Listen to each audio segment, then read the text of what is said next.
अंशी है, ये अंश है। ये अपने को अलग मानने लगा। जीव अंश है और ईश्वर अंशी है। ये जीव रूपी अंश इस विश्व रूपी अंशी को अपने से अलग मानने लगा। जात में बन गया, पांत में बन गया, कुल में बन गया, मत में बन गया, पंथ में बन गया, पद में बन गया। ये अपने को अलग मानने लगा विश्व से और अलगाव के काम करने लगा। परंतु ये ज्ञान बताने के लिए ये तो अंशी है, यानी ये होल है, पूरा है, ये पार्ट है, उसका अंश है। परंतु सचमुच में पूछो ये शक्कर है और ये क्या है। ये कल भी अपने प्रबोधन में बात आई थी कि जब हनुमान से श्री राम ने पूछा कि जो ज्ञान मैंने तुम्हें दिया है वो तुम समझ गए कि नहीं, और हनुमान ने तुरंत कहा मैं समझ गया। बोले समझ गए तो मुझे भी समझा दो, कैसा समझे, गलत समझे कि मनमाना समझे। हनुमान ने तुरंत उत्तर दे दिया, देव बुद्ध्वा तु दासोहम जीव बुद्ध्वा तु अंशकम वस्तु तस्तु तदेव हम इति में निश्चिता मता। शरीर दृष्टि से पूछते हो, आज ही आपका अनन्य भक्त हो गया। सो अनन्य जाके यश मच न टरे हनुमंत मैं सेवक सचराचर रूप स्वामी।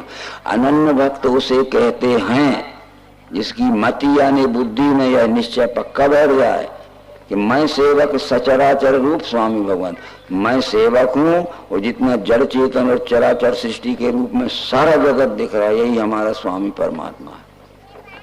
यदि हम वेदांत की ओर जावें तो वेदांत की बात जो करते होंगे वो अधूरे वेदांती हैं, और संत के नाम पर जो संत की बात करते हों जब तक विश्व रूप परमात्मा को नहीं जानेगा तो संत महात्मा या साधु उसको वेदों में नहीं कहा गया। 8वीं सदी में अवतीर्ण हुए प्रकांड विद्वान आदि शंकराचार्य कहते हैं दृष्टि ज्ञानमयी कृत्वा पश्येद ब्रह्ममयम जगत सदृष्टि परमोदारा न नासा गवलोक। हे भाई ये ज्ञानमय दृष्टि करो, दृष्टि ज्ञानमयी कृत्वा अपनी अपनी दृष्टि ज्ञानमय करो और पश्येद ब्रह्ममयम जगत, ये संपूर्ण जगत परमात्मा है, ये संपूर्ण जगत ब्रह्म है। तुम अज्ञान दृष्टि से मनगढ़ंत बातें करते हो। सैकड़ों प्रकार के अधूरे आदमी सैकड़ों प्रकार की ईश्वर के विषय में बातें करते हैं। दृष्टि ज्ञानमयी कृत्वा पश्येद ब्रह्ममयम जगत सदृष्टि परमोदारा, वही परम श्रेष्ठ दृष्टि है जिससे जगत को ही ब्रह्म देखा जाता है। बराबर आगे वेदांत के सिद्धांत में ये बात आएगी। वेदांत सिद्धांत निरुक्ति रेशा ब्रह्मैव जीवा सकलम जगच्च अखंड रूप स्थिति रे मोक्षो ब्रह्मद्वतीयो श्रुतिया प्रमाणम। वेदांत का सिद्धांत ये कहता है कि ब्रह्मैव जीवा सकलम जगच्च, यह संपूर्ण जगत और जीव सब मिलके ब्रह्म ही है। अखंड रूप स्थिति रे मोक्षो, इस निश्चय में जिसकी अखंड स्थिति हो गई है वो मुक्त पुरुष है, क्योंकि ब्रह्म अद्वितीय श्रुतिया प्रमाण। ब्रह्म एकमेव अद्वितीय है, ब्रह्म एकमेव अद्वितीय, इसको श्रुतियां प्रमाणित करती हैं, वेद प्रमाणित करते हैं। सब कुछ कहा होगा, परंतु वो शिक्षा दीक्षा ही हमारे देश से बिगड़ गई।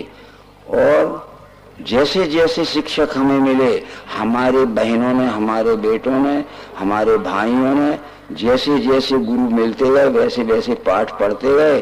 और पाठ क्या पढ़ते गए, पाठ पढ़ते पढ़ते हम फूटते गए और हमारे में ईश्वर के विषय में और धर्म के विषय में एक वाक्यता नहीं रही। प्रश्न होता है, तैत्रेय उपनिषद भी वेद का एक अध्याय है, उसमें शिक्षा बल्ली एक प्रसंग आता है। शिक्षा किसे कहते हैं? शिक्षा तो वो कहते हैं शिक्षा या वेद में शॉर्ट फॉर्म का शब्द है। सी का अर्थ है शिष्ट, छा का अर्थ है छात्र। जिस ज्ञान बोध से शिष्ट छात्र बनता है, व्यवहार कुशल छात्र बनता है, उस ज्ञान बोध का नाम ही शिक्षा है। इसलिए तो हम अपने बालक बालिकाओं को शिक्षालय भेजते हैं।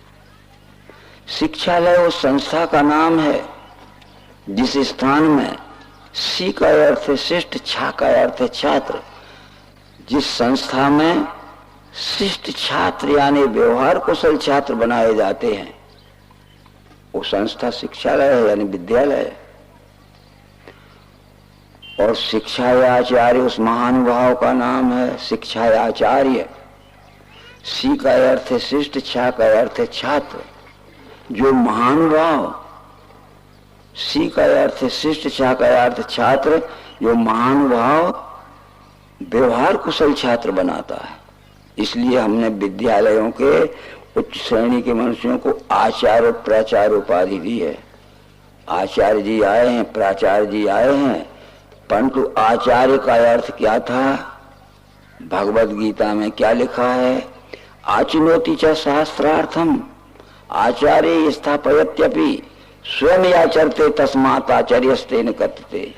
जो शास्त्र के लक्ष्यार्थ को जानता है, आचिनोति च शास्त्र अर्थम, शब्दार्थ को नहीं, उसके लक्ष्यार्थ को जानता है। आचिनोति च शास्त्र अर्थम आचार्य स्थापयत्यपि, और जो स्वयं आचरण में स्थित रहता है और आचरण करके भी दिखाता है, आचार्यस्ते न कथते, उस महानुभाव का नाम आचार्य है। भगवत गीता के 13वें अध्याय के 7वें श्लोक में श्री कृष्ण कहते हैं कि आचार्य के पास जाना तब तुझे परमात्मा दर्शन होगा।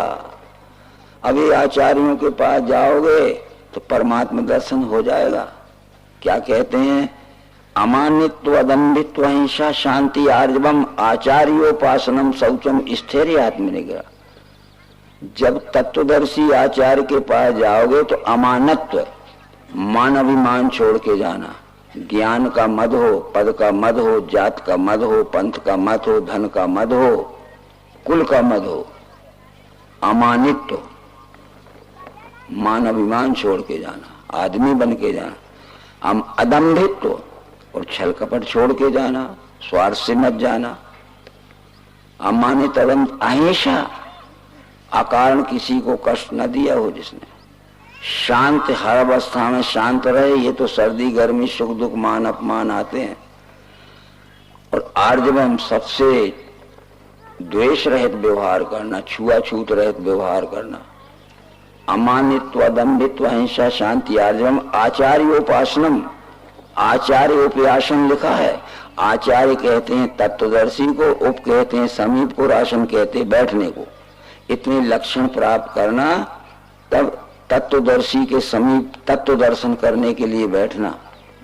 और जब बैठे हो तो शौचम, पवित्रता से बैठना। स्थैर्यम, मन की चंचलता छोड़ के बैठना। स्वात्म निग्रह, आलसी बन के मत बैठना। जीव भाव का अभिमान मत के बैठना। हमारे कुछ भाई सोने ही लगे हैं जैसे।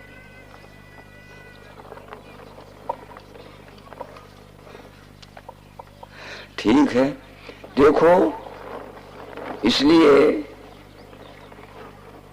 शिक्षा ये शॉर्ट फॉर्म का शब्द है, जिस ज्ञान बोध से शिष्य छात्र बनाए जाते हैं। सी का अर्थ शिष्ट, छा का अर्थ छात्र, यानी व्यवहार कुशल छात्र बनाए जा रहे हैं। और हमारे आचार्य यदि शिष्टाचारी नहीं बना सके हमें, तो उसकी विपरीत क्या लागू होगा? भ्रष्टाचारी जरूर बना देंगे। देख लीजिए, आज हम सब भ्रष्टाचारी बने हैं। बड़े बड़े विद्यालयों से निकल रहे, बड़े बड़े गुरुकुलों से निकल रहे। सरस्वती महाविद्यालय, विवेकानंद महाविद्यालय, टैगोर महाविद्यालय में निकले हैं और रास्ते में से चोरी करते आ रहे हैं। ये शिक्षा वेद में लिखी है। इसलिए हम शिष्टाचारी नहीं बना सके कि हम खुद शिष्टाचारी नहीं है, तो फिर हम बनाएंगे क्या? भ्रष्टाचारी बनाएंगे। ये भी हमने शिक्षा का अर्थ बता दिया। शिक्षा कहते हैं विश्व रूप दर्शन कराने वाले ज्ञान बोध को। बस वो जान लिया कि विश्व को जब परमात्मा के रूप में पहचान लिया, तो किसकी चोरी करोगे, किससे रिश्वत लोगे, किसके साथ में बुरा व्यवहार करोगे, सब बुरा व्यवहार छूट जाएगा। जानना है इस व्यवहार तो हमें यही करना है इस विश्व में। कहाँ करोगे जाके व्यवहार? दूसरी बात थी, ये जब यज्ञ लिखा है, यज्ञ जानते हो आप? यज्ञ, ये यज्ञों का स्वरूप बदल चुका है। 4 युग होते हैं, सतयुग, त्रेता, द्वापर, कलयुग। रामायण में इनका वर्णन है। कृतयुग सब योगी विज्ञानी कर हरिध्यान तरह भव प्राणी, शुद्ध सत्व समता विज्ञाना कृत प्रभाव मन प्रसन्न जाना। ये कृतयुग कर्म हों सब केरे, हृदय राम माया के प्रेरे। सतयुग के सब मनुष्य विज्ञान बुद्धि के होते थे। विज्ञान बुद्धि कहते हैं सुनकर पढ़कर नहीं मानते थे, देखकर पहचान कर मानते थे।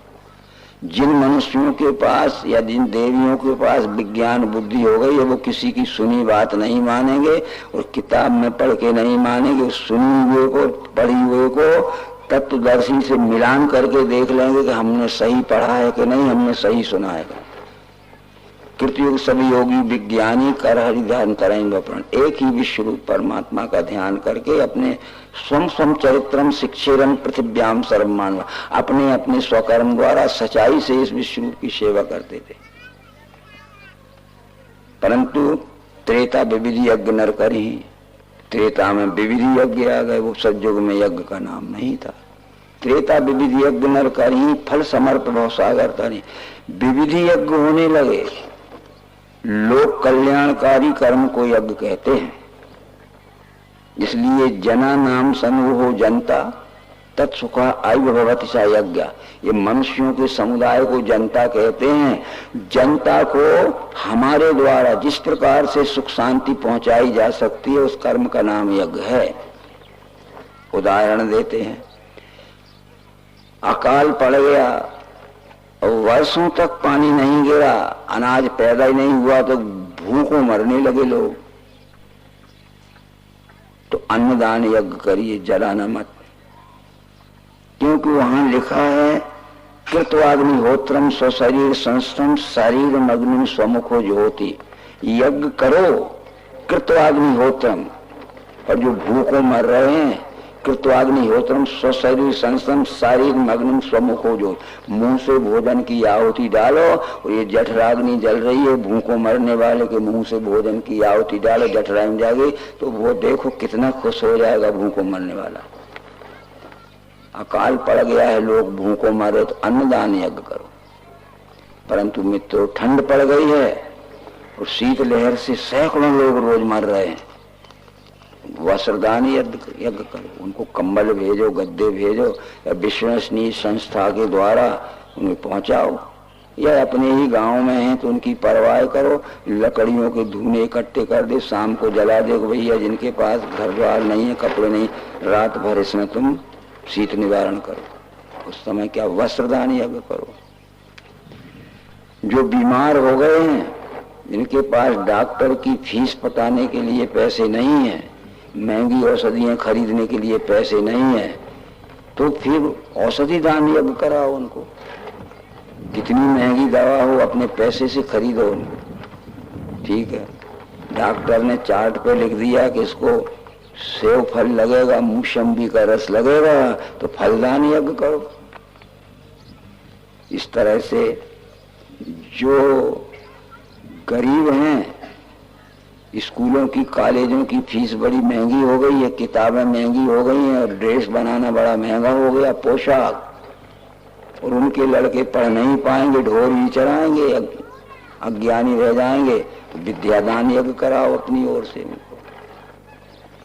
बीमार हो गया मनुष्य, खून की कमी है, तड़प रहा है बेचैन होके, और डॉक्टर कहता है इसको खून नहीं है इसलिए ऑपरेशन नहीं हो सकता, तो मोटे ताजे काजू किशमिश खा के बैठे तो अपने शरीर का खून दे दो भैया, रक्तदान यज्ञ करो। नहीं, हम न देंगे, हम काजू किशमिश खा के, रबड़ी खा के मोटे बन के बैठेंगे। रक्तदान करो, नेत्रदान यज्ञ करो, भूदान यज्ञ करो। जिसके कारण जो दुखी हो रहा है मनुष्य, उसकी सहयोग के लिए मनुष्य का हर एक कर्म यज्ञ। तुमने तो 2-4 बोरे शक्कर ले ली, 10-20 टीन घी ले लिया, उसमें जौ और तिल लगा के गड्ढे में डाल के जला दिया। इसलिए निश्चित है वैचारिक परिवर्तन करिए आप। भगवत गीता के 16वें अध्याय का नाम देवासुर संपद विभाग योग है। 16वें अध्याय के 17वें श्लोक में कृष्ण जी कहते हैं, आत्म संभाविता स्तब्धा धनमान मदान्विता यजन्ते नाम यज्ञैस्तेन दम्भेन विधि पूर्वकम।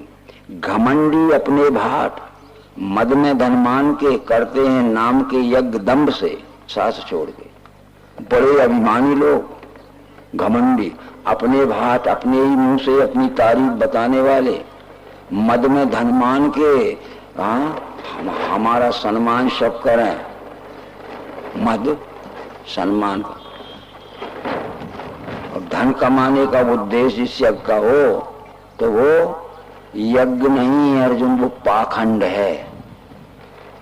घमंडी अपने भाट मद में धन मान के करते हैं नाम के यज्ञ, करते हैं नाम के यज्ञ दम्भ से साथ छोड़ के। सोच लीजिए, जब कृष्ण जी के पालक पिता नंद जी, नंद बाबा इंद्र यज्ञ कर रहे थे, कृष्ण की जिंदगी का वो पहला मौका था। कृष्ण जी ने अपने पालक पिता नंद बाबा से पूछा कौन सा बड़ा आयोजन हो रहा है, इसकी तैयारी बहुत जोरदार हो रही है। तो नंद बाबा बोले कि हम इंद्र यज्ञ करेंगे। तो कृष्ण जी ने कहा कि इंद्र यज्ञ का क्या उद्देश्य है? बोले इंद्र मेघों का राजा है, यज्ञ करेंगे तो वो खुश होगा जब पानी गिराएगा। तो कृष्ण ने क्या उत्तर दिया है खुद पढ़ के देखो भागवत, तो सुनाने वालों की सुन के मत मानना। इंद्र यज्ञ से और पानी गिरने से कोई संबंध नहीं है। सूरज अपनी किरणों की उष्णता से जो वाष्प के रूप में पानी सोखता है, ताप शून्यता होते ही 4 महीने में वो गुरुत्वाकर्षण में गिर जाता है। वो तो अपने आप हो रहा है, प्राकृतिक यज्ञ हो रहा है। इंद्र यज्ञ बंद करवा दिया था कृष्ण ने, जब अवतार हो के यज्ञ बंद करवावे। और हम हमारे आपके जो मेरे समकक्ष उम्र के हैं, पहले चले थे यज्ञ, विष्णु यज्ञ, रुद्र यज्ञ, सचंडी यज्ञ, फिर इसके बाद कंपटीशन मच गया। विष्णु महायज्ञ, रुद्र महायज्ञ, सचंडी महायज्ञ, महाशब्द और जुड़ गया। फिर कंपटीशन मचा, अति विष्णु महायज्ञ, अति रुद्र महायज्ञ, अति सचंडी महायज्ञ। केवल सिंगल था कि रुद्र यज्ञ, विष्णु यज्ञ, सचंडी। अब विष्णु महायज्ञ, रुद्र महायज्ञ, सचंडी महायज्ञ, हमने और एक शब्द जोड़ दिया, अति विष्णु महायज्ञ, अति रुद्र महायज्ञ, अति सचंडी महायज्ञ। अब 3 में से आपको कौन सा कराना? हम तो यह अति विष्णु महायज्ञ कराएंगे। बोले 10 लाख रुपए का इंतजाम करो। महाराज इतना तो नहीं होगा। अरे तो फिर अति शब्द हटा दे, विष्णु महायज्ञ कर ले। नंबर 2 का ये भी नहीं होगा महाराज, तो फिर केवल विष्णु महायज्ञ कर ले, 1.5-2 लाख में हो जाएगा। बताओ, करते हैं नाम के यज्ञ दम्भ से साथ छोड़ के, घमंडी अपने भाट मद में धन मान के। जिस यज्ञ का उद्देश्य धन कमाना हो और अपनी मान बड़ाई कीर्ति की प्रतिष्ठा दूर तक फैले, ठीक है, इस दृष्टि से यज्ञ करते हैं वे पाखंड है। वो गीता में लिखा ना होगा पाखंड तो देख लेना। और मैं तो कुछ कहने ही रहा हूँ, आप रास्ते में जाके ऐसा मत कहना कि कुछ गड़बड़ समझाया जा रहा था। जिन ग्रंथों के प्रमाण देता हूँ वो बड़े पुरुष हैं कृष्ण जी। शंकर जी की पत्नी का नाम पार्वती था। वो अपने पिता के घर में कुछ भी करती रहती होगी, उपास व्रत करती होगी, जप जाप पाप करती होगी, जैसी लड़कियां ये अपने पितृ घर में कुछ करती। जब पार्वती विवाह करके शंकर जी के घर में आई तो वो वहां करने लगी। शंकर जी ने कहा ये क्या कर रहे हो, ये कोई ईश्वर की प्राप्ति का थोड़ी उपाय। तो समझाया, रामायण में लिखा है कि उमा जोग जप दान तप नाना व्रत मखनैम, राम कृपा नहीं करें जस निष्केवल। उमा जोग जप दान तप नाना व्रत मखनैम, हे पार्वती जोग जप दान तप नाना प्रकार के व्रत उपवास करने पर राम प्रसन्न नहीं होते। और तू क्या कर रही है, अपने पिता के घर से सीख के आई है। आपको लगेगा कि हमारा सब फट्टा ही साफ हो रहा है। एक बात होती है मित्रों, कृष्ण जी ने भगवत गीता में कह दिया, बुद्धिर्वेदम धृतश्चैव गुणस्तत्त्रिभुवम् सुनो।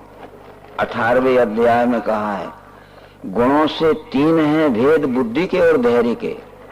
सुनवे मैं बताता हूं भिन्न भिन्न धनंजय। मनुष्यों की बुद्धि गुणानुसार 3 प्रकार की होती है। शतोगुणी बुद्धि, ये विज्ञान बुद्धि है, रजोगुणी बुद्धि और तमोगुणी बुद्धि। प्रवृत्ति को, निर्वृत्ति को, कार्य और अकार्य क्या, बंध और मोक्ष को जाने बुद्धि व्यापार सात्विकी। जिस धी से धर्म अधर्म, कार्य और अकार्य क्या, सत्य जाना नहीं जाता बुद्धि व्यापार राय से। और जो बुद्धि तम से व्याप्त कहे धर्म अधर्म को, अनर्थ अर्थ में देखे बुद्धि व्यापार तामसी। अधर्मम धर्मिति या मन से तमसावृता, और सर्वार्थान विपरीतांश बुद्धि सपार, जो 100 बातों में 100 ही उल्टे अर्थ करती है। वो तमोगुणी बुद्धि वाला मनुष्य को ज्ञान होगा नहीं। अगर उसकी श्रद्धा बनी रही तो धीरे धीरे 1 जन्म 2 जन्म 4 जन्म में लग जाएगा। तो ज्ञानी अनेक जन्म के यत्न से बचता। मुझे ये वासुदेव विश्व ही है, अनेक जन्म भी लग सकते। ये साधक के ऊपर। सत्वगुणी को कम समय लगेगा, रजोगुणी से उससे ज्यादा समय लगा, और तमोगुणी को तो सैकड़ों जन्म लग जाएंगे जब वो निर्मल हो पाएगा। गुणों से 3 हैं भेद, बुद्धि के और धैर्य के। सुनबे मैं बताता हूँ भिन्न भिन्न धनंजय। सत्वगुणी बुद्धि, रजोगुणी बुद्धि, तमोगुणी बुद्धि। सत्वगुणी बुद्धि को विज्ञान बुद्धि कहते हैं, रजोगुणी बुद्धि को केवल ज्ञान बुद्धि कहते हैं, तमोगुणी बुद्धि को अज्ञान बुद्धि कहते हैं। प्रवृत्ति को, निर्वृत्ति को, कार्य और अकार्य क्या, बंध और मोक्ष को जाने बुद्धि व्यापार सात्विकी। जिसको यथार्थ ज्ञान होता है वो विज्ञान बुद्धि है, सत्वगुणी बुद्धि है। जिस धी से धर्म अधर्म, कार्य और अकार्य क्या, सत्य जाना नहीं जाता बुद्धि व्यापार। जिस बुद्धि से धर्म किसे कहते हैं, धर्म किसे कहते हैं, सच्चा क्या है, झूठा क्या है, ये पहचान नहीं हो पाई। ढुलमुल ढुलमुल ढुलमुल रहती है। उसकी मान है कि उसकी मान है, वो ठीक है ये ठीक, वो रजोगुणी बुद्धि है। और जो बुद्धि तम से व्याप्त कहे धर्म अधर्म को, वो अधर्म को ही धर्म कहेगी, और अधर्म को कहेगी धर्म, और धर्म को कहेगी अधर्म।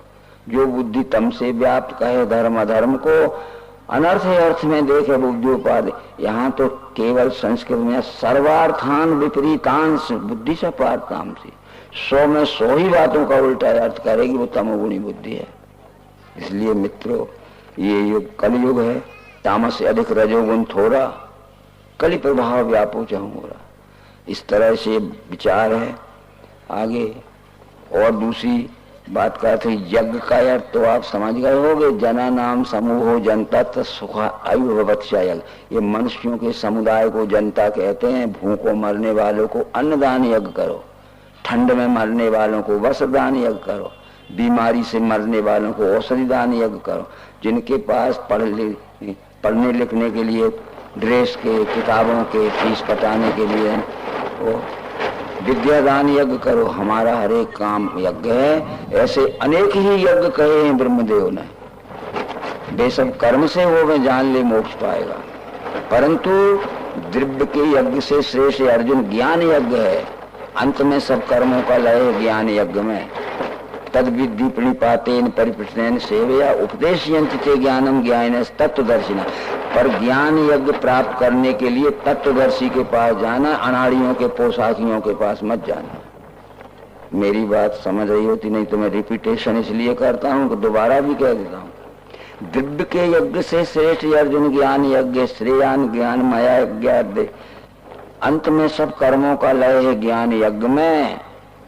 इसलिए तद विद्धि प्रणिपातेन परिप्रश्नेन सेवया उपदेशयन्ति ज्ञानम ज्ञान तत्वदर्शिना।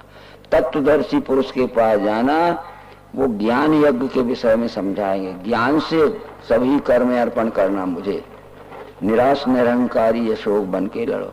तो ये सब बातों का विचार करते हुए हमारा यज्ञ भी बिगड़ गया, हमारा दान भी बिगड़ गया। सीता जी का बिगड़ गया तो हमारा भी दान बिगड़ सकता है। अपरिचित आदमी को, भेषधारी को साधु मान लोगे तो वो साधु क्या होगा। वो एक दिन ऐसा मौका आएगा कि किस्मत में अगर बचाव ना होगा तो उठा के हमें भी ले जाएगा, और जो हमें खोजने जाएगा तो हमारे घर वाले को भी मरवा देगा। धोखे में मत रहना। शास्त्र में लिखा है, देवी और पति रेव गुरु श्री राम। स्त्रियों को गुरु नहीं बनाना चाहिए, स्त्रियों का पति ही गुरु है। और पति से तो लड़ाई ठनी रहती है, महीनों महीनों नहीं बोलती हैं, ना मालूम किसको ढूंढते फिरते हैं। बोलो। और उल्टा अर्थ जब कर दिया सर्वार्थान विपरीतान, तो पति रेव गुरु नाम ये लिखा था कि स्त्रियों का पति ही गुरु है, उल्टा हमने क्या कह दिया, गुरु ही पति है। ले पति चला गया परदेश तो गुरु को कह जाओ हमारा घर संभालना।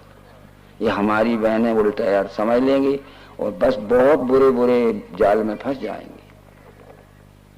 इसलिए सबसे पहले हमारा फर्ज है, भगवान श्री मायानंद जी कहते हैं, संवाद संजीवनी नामक उनने पुस्तक लिखी है, वो प्रकाशित नहीं हो सकी है। संवाद संजीवनी के ज्यादा से ज्यादा सूक्त जो हैं, बुद्ध सूक्त पहले भाग में आ चुके हैं, तो उन्होंने कहा अब इसको प्रकाशित करने की जरूरत नहीं है। एक व्यक्ति ने भगवान मायानंद चेतन जी से प्रश्न किया, ये संसार का अज्ञान कब मिटेगा? संसार का अज्ञान कब मिटेगा? संसार की मूर्खता कब मिटेगी? तो भगवान ने कहा कि जब मूर्ख पैदा न होंगे तो मूर्खता मिट जाएगी। वो पूछता है कि मूर्ख पैदा कब ना होंगे, तो भगवान कहते आप लोगों के ऊपर। वो पूछता है हमारे ऊपर क्यों है? बोले जन्म से अपने बच्चे बच्चियों को विज्ञान बुद्धि की शिक्षा दोगे तो मूर्ख ही पैदा करो, मूर्ख जनक तो तुम खुद ही रखे हो। मेरी बात समझ गए? प्रश्न करता है व्यक्ति कि संसार में मूर्ख पैदा कब ना होंगे, अज्ञानी पैदा कब ना होंगे? हा? ये संसार में तो वो कहते हैं कि जब ये मूर्ख पैदा ना होंगे तो अज्ञान चला जाएगा। ये मूर्ख पैदा कब ना होंगे? उन्होंने कहा आप लोगों के ऊपर। हमारे ऊपर क्यों है? अरे जन्म से अपने अपने बच्चे बच्चियों को हम विज्ञान की बुद्धि की शिक्षा देंगे तो वो मूर्ख ही पैदा क्यों होंगे? मूर्ख जनक कौन है? नहीं समझे? है?